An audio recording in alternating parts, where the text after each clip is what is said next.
Hello bachcho, let's read this question. The question says when one reactant is present in large excess in a chemical reaction between two substances, then the reaction is known as option A first order reaction, option B second order reaction, option C zero order reaction and option D pseudo first order reaction.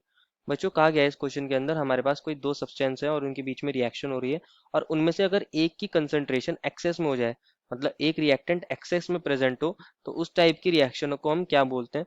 तो first of all बात करते हैं इस question में हमारे पास की concept की concept क्या होगा बच्चों। अगर कोई भी हमारे पास रिएक्टेंट है और उसकी कंसंट्रेशन कैसी है, एक्सेस में है, तो हम उसकी कंसंट्रेशन को कांस्टेंट एज्यूम कर लेते हैं, कांस्टेंट कंसंट्रेशन एज्यूम कर लेते हैं। ये हमारा इस क्वेश्चन में की कंसेप्ट रहेगा। देखते हैं कैसे होगी रिएक्शन, क्या है इसके अंदर प्रोसीजर। हमारे पास कंसिडर करिए दो सब्सटेंस है ए और बी, रिएक्टेंट है एक्चुअली, और ये प्रोडक्ट बना रहे हैं। अगर मुझे इसके लिए रेट लॉ दे रखा है, रेट इज इक्वल्स टू के, क्योंकि दो ही चीजें हैं और रेट बना रहे हैं, तो इसके लिए मैं लिखता हूँ रेट ए इंटू बी। और कंसिडर करिए हमारे पास जो बी है वो एक्सेस में दे रखा है। बी का एक्सेस में होना क्या है बच्चों, अगर मेरे पास ये ए प्लस बी प्रोडक्ट बना रहा था, मान लीजिए पहले ये हमारे पास 1 था और ये हमें दे रखा है मान लीजिए 1000, तो कुछ रिएक्शन हो रही थी, ये 0 था।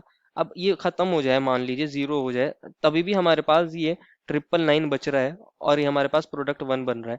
कहने का मतलब क्या है कि बी का एक्सेस में होना हमारे ए को क्या कर रहा है, इफेक्ट नहीं डाल रहा है, हमारे रेट पे कोई इफेक्ट नहीं डाल रहा है। इसकी कंसंट्रेशन ऑलमोस्ट जब भी एज्यूमेबल एक्सेस में कांस्टेंट ही रही है, 1000 के नियर बाय रही है, इसकी वैल्यू कोई चेंज ज्यादा नहीं देखने को मिल रहा है क्योंकि ये एक्सेस में है। और जब ये एक्सेस में है तो इसकी वैल्यू को मैं कांस्टेंट एज्यूम कर सकता हूँ, और के भी कांस्टेंट है और ये भी कांस्टेंट है, ये दोनों मिलके एक नया कांस्टेंट बना लेंगे, मान लीजिए के डैश, और मैं इसको लिख सकता हूँ A, that is rate is equals to K dash A.